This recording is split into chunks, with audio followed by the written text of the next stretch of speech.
Feminism, as a movement, has evolved over time. It is, in a broad sense, a movement to gain political, social and legal rights for women.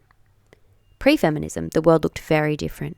Majority of societies were historically patriarchal.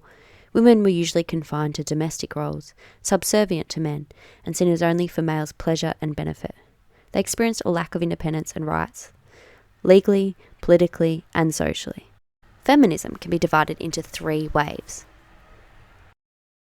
Feminism was birthed during the first wave, within the period of the 19th and early 20th centuries. Many great thinkers were influenced by Mary Wollstonecraft's book, written in 1792. The suffragettes in the UK were influenced and motivated by women in other countries who had gained the right to vote in the late 1800s. They fought for legal and political rights and against the official and lawful institutional inequality. After years of campaigning, protests, boycotts, hunger strikes and political activism, women around the Western world were granted the right to vote and be elected in democratic societies. Many other countries gave women legal and political rights after this.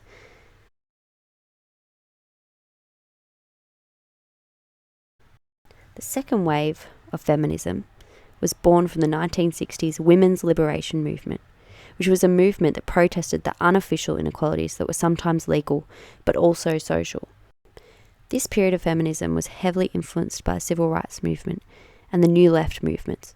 Feminists in this second wave spoke out and sought after equality in the workplace, in divorce law, reproductive rights, and a change to the stereotypical expectations of women of roles in home and work. This resulted in many beneficial laws and rights in the West, including the Equal Pay Act, which came to legislation in different countries at different times. This meant that there was no longer a legal pay gap between what men and women earned for the same work. This movement also saw the right for women to gain access to contraception. It also challenged the way women were represented in the media and the expectations that women were only good for domesticity. Books such as The Feminine Mystique by Betty Friedan were very influential at this time. Third wave feminism came to gain traction in the 1990s. It is primarily based on the theory of intersectionality. Feminists today fight for a reclaim of derogatory terms. They fight against domestic violence and perceived social inequalities. Third wave feminists believe that sexism is still institutional and that society is still experiencing some of the failed remnants of a patriarchal society. This third wave feminism is very much about a perception of power, and the lack of rights for women can be blamed on oppressive males.